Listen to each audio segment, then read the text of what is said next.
Welcome to the Prayagraj institute. महत्वपूर्ण video की श्रृंखला में एक और महत्वपूर्ण वीडियो हम आपके सामने लेकर आए हैं। यह वीडियो संबंधित है विटामिन्स, विटामिन्स के रासायनिक नाम, इन विटामिन्स के भोज्य पदार्थों को कौन से सोर्स हैं जिनसे ये विटामिन्स प्राप्त होते हैं, इसके साथ में इन विटामिन्स के आविष्कारक और इन विटामिन्स की कमी से होने वाले रोग। तो एक यह विस्तृत वीडियो है विटामिन्स के ऊपर, और इस वीडियो में ये ध्यान रखा गया है कि विटामिन से संबंधित कॉम्पिटिटिव एग्जाम में जो भी प्रश्न आए यहाँ पे इस वीडियो से आपको सॉल्यूशन मिल जाए। तो प्लीज इस वीडियो को जो है शुरू से लेके अंत तक जरूर देखें, एक एक पॉइंट जो है इसका इंपॉर्टेंट है। तो जैसा आप पहली स्लाइड में आप देख रहे हैं कि यहाँ पे मैंने विटामिन के आविष्कार और आविष्कारक का नाम इस तरीके से दो कॉलम बनाए हैं। तो देखिए विटामिन जो है वो उसके आविष्कार की अगर बात किया जाए तो इसमें नाम आता है फंक का। किसका नाम आता है? फंक का। ठीक है, तो फंक को श्रेय जाता है विटामिन के आविष्कार के लिए। अब विटामिन ए के आविष्कारकर्ता कौन है? मैकुलन। ठीक है, ठीक। तो विटामिन ए की खोज मैकुलन ने की। विटामिन बी को भी मैकुलन ने ही आविष्कार किया, या यहाँ पे आविष्कार शब्द ना करके अगर हम बोलें कि विटामिन की खोज। ठीक है, विटामिन सी हॉलकट और विटामिन डी हॉपकिंस। कौन? हॉपकिंस। तो ये प्रश्न भी पूछे जाते हैं कि vitamin A B C D इनके खोजकर्ता या आविष्कारक कौन है। ठीक है, अब विटामिन का जो क्लासिफिकेशन है हम दो तरीके से करते हैं। एक वे विटामिन जो फैट सॉल्युबल हैं, मतलब वसा में घुलनशील विटामिन, और दूसरा क्लासिफिकेशन है वाटर सॉल्युबल, जो जल में घुलनशील है। तो फैट में घुलनशील विटामिन है विटामिन ए, ये देख सकते हैं, विटामिन डी, विटामिन ई और विटामिन के। अब वाटर सॉल्युबल विटामिन में दो हैं, एक है विटामिन सी और दूसरा है विटामिन बी कॉम्प्लेक्स। इसमें जो है कई और विटामिन हैं, सब क्लास अगर हम बात करें विटामिन बी में तो vitamin B one, vitamin B two, vitamin B three, vitamin B five, vitamin B six, vitamin B seven, vitamin B nine और विटामिन बी 12। अब यहाँ पे आप देख रहे हैं कि ये दो कलर के बॉक्सेस बने हैं। यहाँ पे देखिए ये और ये। ठीक है, ये जो है पिंक कलर में है और ये जो है ये ब्लू कलर में है। देखिए, तो पिंक कलर वाला जो है वो इसेंशियल विटामिन है और जो ब्लू कलर में है वो नॉन इसेंशियल। अब यहाँ पे प्रश्न आता है कि इसेंशियल और नॉन इसेंशियल विटामिन का मतलब क्या है। इसेंशियल मतलब आवश्यक और नॉन इसेंशियल में जिनकी आवश्यकता नहीं। ये तो ये हिंदी में अर्थ हुआ, लेकिन इसका मतलब ये नहीं होता है। इसेंशियल विटामिन और नॉन इसेंशियल दोनों की जरूरत होती है, लेकिन अब इसका नाम ऐसा रखा क्यों गया है? तो ध्यान दीजिए, जो इसेंशियल विटामिन्स वे विटामिन्स होते हैं जिनको प्राप्त करने के लिए हमें भोज्य पदार्थों को सेवन करना पड़ता है, जैसे केला, दूध, मांस, मछली, अंडे। ठीक है, तो जो भोज्य पदार्थों से बाहर से हमें जो है अपने शरीर में अपने शरीर की आवश्यकता की पूर्ति करने के लिए लेना पड़ता है, उसे इसेंशियल विटामिन कहते हैं। और नॉन इसेंशियल वे विटामिन जिनका निर्माण हमारी शरीर खुद करती है, बॉडी के अंदर खुद हो जाता है, स्वयं हो जाता है, उसको नॉन इसेंशियल विटामिन कहते हैं। तो इस आधार पे वे कौन कौन से विटामिन हैं जो इसेंशियल की कैटेगरी में आते हैं और कौन कौन से विटामिन हैं जो नॉन इसेंशियल विटामिन की कैटेगरी में आते हैं। तो देखो यहाँ पे जो पिंक कलर वाले हैं विटामिन ए हो गया, विटामिन ई, और इधर अगर हम देखें बी कॉम्प्लेक्स में तो यहाँ पे बी वन है। ठीक है, B2 है, B3 है, B5 है, B6 एंड B9 और B12। अब ये क्या होंगे? इसेंशियल विटामिन हो गए। नॉन इसेंशियल में देख लीजिए D, K एंड B7।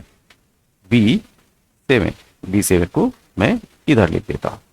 तो अगर मैं कहूं नॉन एसेंशियल में कौन कौन, तो डी का नाम याद रखिए, के का नाम याद रखिए और B7 का नाम याद रखिए। ये जो हैं DKB7। ओके, तो ये नॉन इसेंशियल विटामिन है जिनका हमारे शरीर के अंदर स्वयं निर्माण हो जाता है। इसके अलावा जो विटामिन हैं वो इसेंशियल विटामिन है, इनका निर्माण हमारे शरीर के अंदर नहीं होता है, इनको हमें बाह्य खाद्य पदार्थ के सोर्सों से लेना पड़ता है। अब आते हैं नेक्स्ट।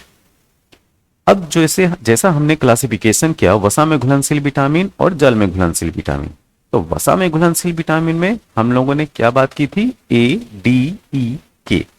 तो इसमें जो विटामिन ए है उसको हम विस्तृत रूप से जानेंगे। तो देखिए, यह विटामिन वसा में घुलनशील है, जैसा ऊपर ये हेडिंग भी रखा हुआ है।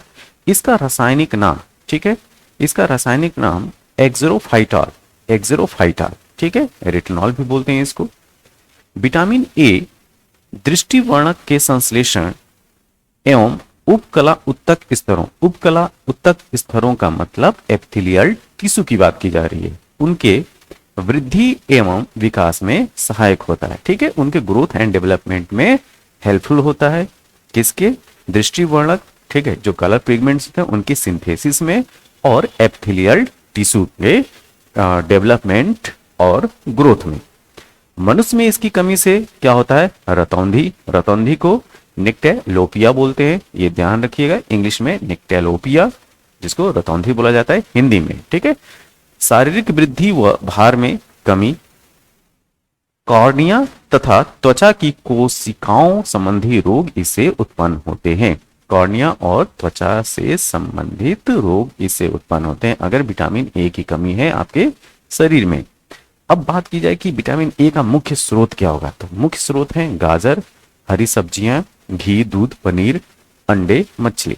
इनको आप देख सकते हैं, ये गाजर है, ठीक है, घी, दूध, पनीर और अंडे, मछली आज जो है इसके मुख्य सोर्स हैं। इसकी कमी की पूर्ति करने के लिए इनका सेवन करना चाहिए। अब 13 से 15 वर्ष के बच्चों के लिए इसकी जो दैनिक आवश्यकता है, मतलब विटामिन ए की कितनी आवश्यकता जो है वो लेनी चाहिए, तो ये है 60 मिलीग्राम, ये भी याद रखिएगा। नेक्स्ट, अब वसा में घुलनशील विटामिन के क्रम में अब हम बात करेंगे विटामिन डी के बारे में, ठीक है। विटामिन डी क्या है, कैल्सीफेरॉल। क्या है, विटामिन डी का रासायनिक नाम है कैल्सीफेरॉल, जो कि वसा में घुलनशील है। अब इसका काम क्या है, इसका काम है दांतों और हड्डियों का डेवलपमेंट करना, विकास करना। इसकी कमी से बच्चों में रिकेट्स मानव शरीर में रिकेट्स होता है और बच्चों में बच्चों में रिकेट्स होता है, इसको ध्यान रखिए, बच्चों में रिकेट्स होता है और वयस्कों में ऑस्टोमेलेसिया बीमारी होती है, ठीक है।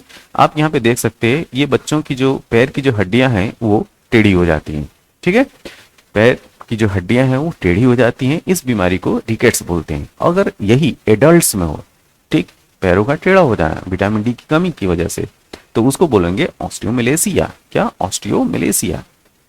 ओके, त्वचा में उपस्थित 7D हाइड्रोकोलेस्ट्रॉल, ध्यान देना, 7D हाइड्रोकोलेस्ट्रॉल सूर्य की अल्ट्रावायलेट किरणों से रिएक्शन करता है और विटामिन डी का निर्माण करता है।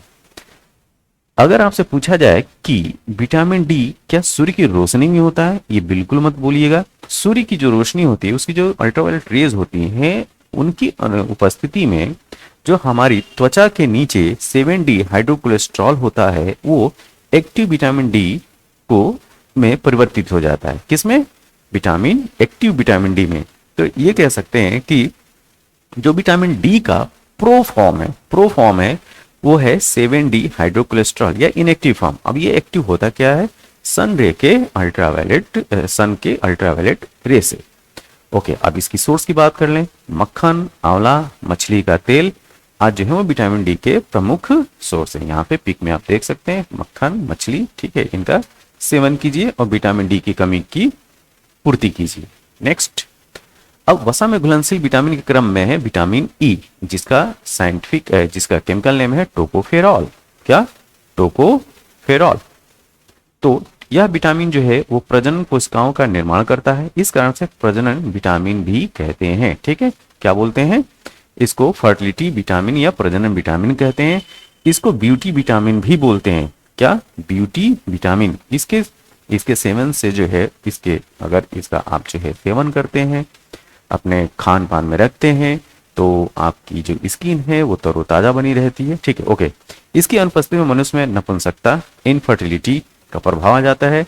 और यह अगर इसकी कमी की पूर्ति करना है तो आपको हरी सब्जियां, अंकुरित अनाज, सोयाबीन आदि का सेवन करना चाहिए। यहाँ पे आप देख सकते हो। ठीक है, नेक्स्ट, वसा में घुलनशील विटामिन के क्रम में यह है विटामिन के, जिसका रासायनिक नाम है फिलोक्विनोन।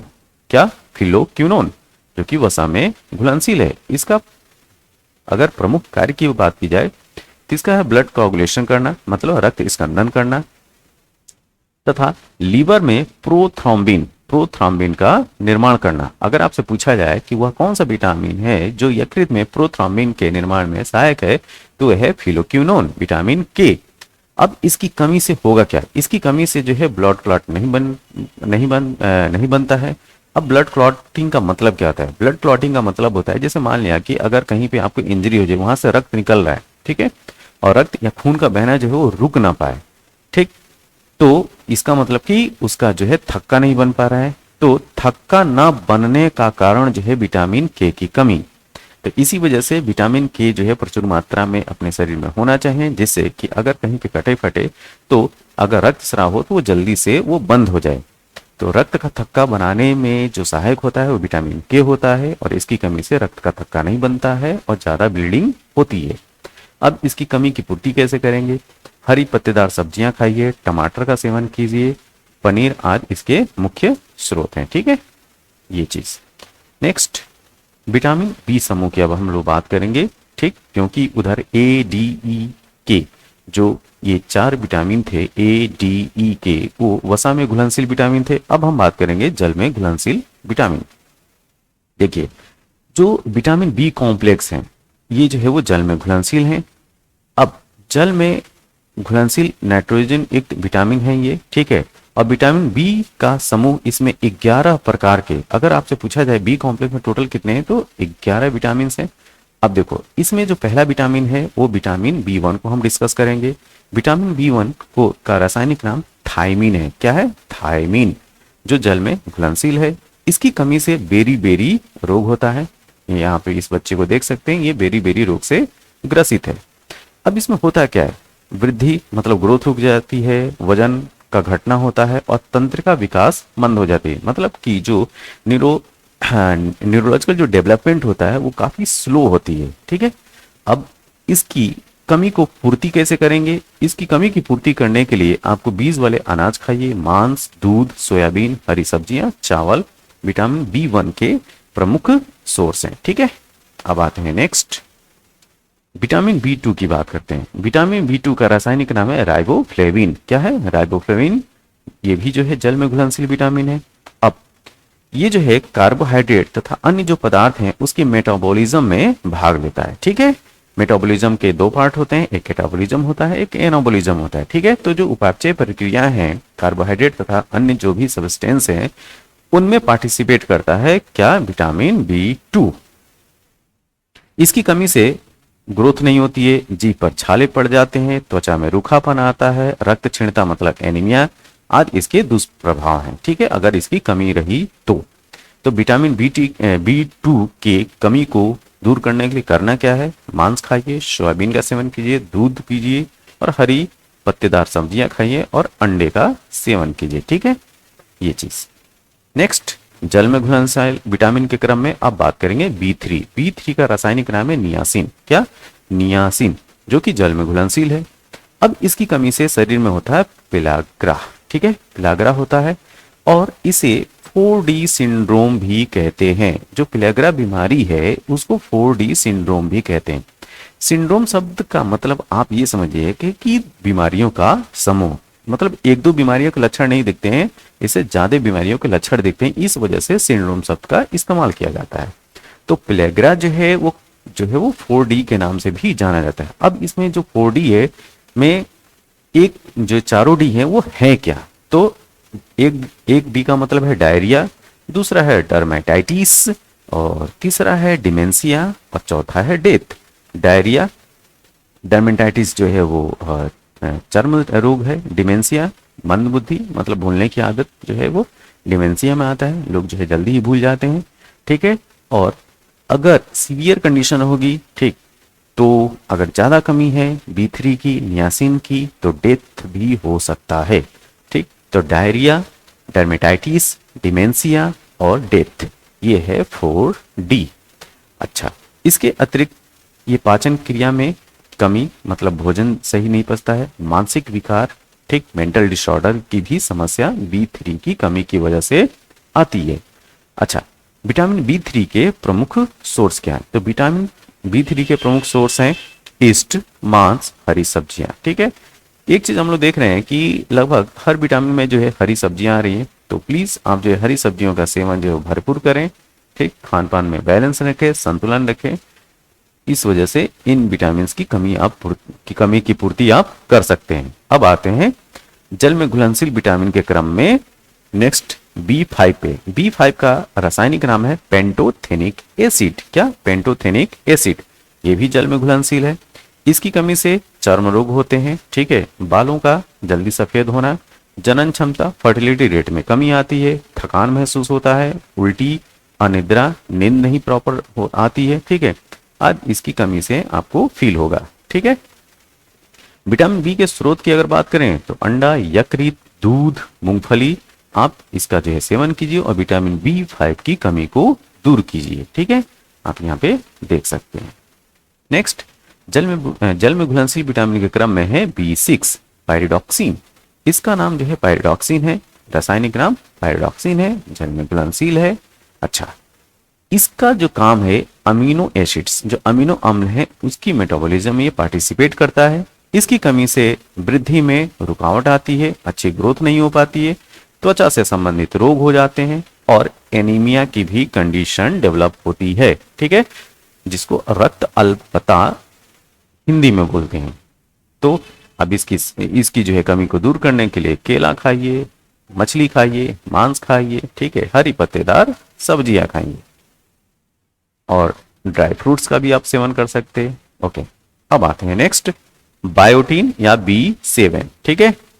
इसका रासायनिक नाम है बायोटीन। ये भी जल में घुलनशील है। इसका मुख्य रूप से ग्लाइकोजन, फैटी एसिड्स मतलब वसी अम्लों, अमीनो एसिड्स के सिंथेसिस में भाग लेने वाले जो एंजाइम होते हैं उसका को एंजाइम होता है। देखिए, जब एंजाइमों के साथ जो विटामिन इन्वॉल्व होते हैं उनको बोलते हैं को एंजाइम, ठीक है, सह एंजाइम।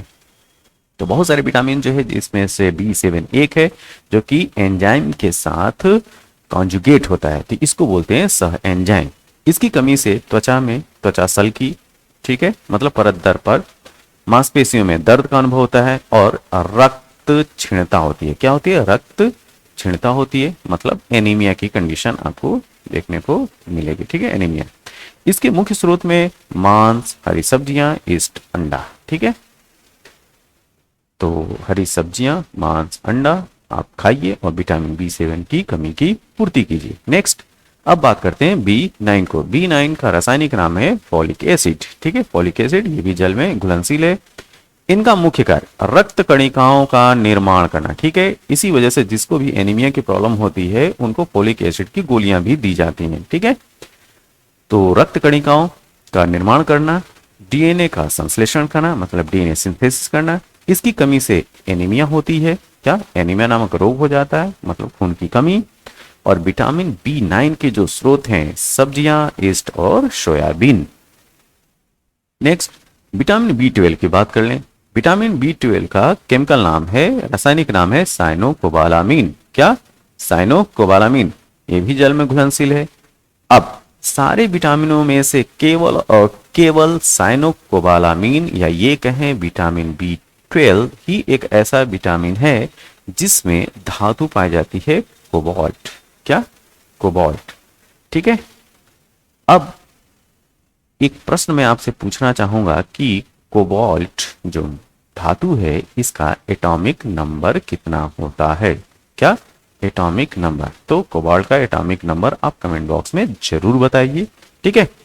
हाँ, तो कोबाल्ट धातु पाई जाती है और इसका प्रमुख काम रुधिराणुओं का जो ब्लड सेल्स हैं उनकी सिंथेसिस का उनका निर्माण करना। तो ब्लड सेल्स के फॉर्मेशन में जो है साइनोकोबालामीन काफी इंपॉर्टेंट है, जिसको हम B12 के नाम से जानते हैं। इसकी कमी से भी रक्त की कमी से रक्त अल्पता नामक रोग हो जाता है। रक्त अल्पता मतलब एनीमिया, खून की कमी होती है इसकी कमी के होने की वजह से। अब इसका स्रोत क्या है? मछली, अंडा, दूध इस विटामिन के प्रमुख सोर्स हैं। ठीक है, ये आप देख सकते हैं, मछली, अंडा, दूध। ठीक है, इनका सेवन कीजिए और विटामिन B12 की कमी की पूर्ति कीजिए। नेक्स्ट, अब बात करते हैं विटामिन सी। विटामिन सी का केमिकल नेम, रासायनिक नाम है एस्कॉर्बिक एसिड। क्या है? Ascorbic acid. प्रमुख कार्य क्या है इसका? लाल रक्त कणिकाओं का निर्माण करना, रोग प्रतिरक्षा, हड्डियों के लिए अधात्री का निर्माण करना। ठीक है, इसकी कमी से जो होता है वो स्कर्वी रोग होता है। ठीक है, विटामिन सी की कमी से स्कर्वी रोग होता है। और इस विटामिन का प्रमुख स्रोत है खट्टे व रसदार फल। तो आप जो है नींबू का सेवन कीजिए, गूसबेरी का सेवन कीजिए। क्या? गूसबेरी। ठीक, गूसबेरी जो है वो सबसे रिच सोर्स है विटामिन सी का। आंवला का सेवन कीजिए। ठीक, अब विटामिन से जो संबंधित जो भी फैक्ट्स थे वो मैंने आपके सामने रखे। ये वीडियो आपको कैसा लगा इसके बारे में कमेंट बॉक्स में जरूर बताइए। जैसा भी लगा, अच्छा लगा, बुरा लगा, जरूर बताएं। तब तक के लिए थैंक यू, धन्यवाद।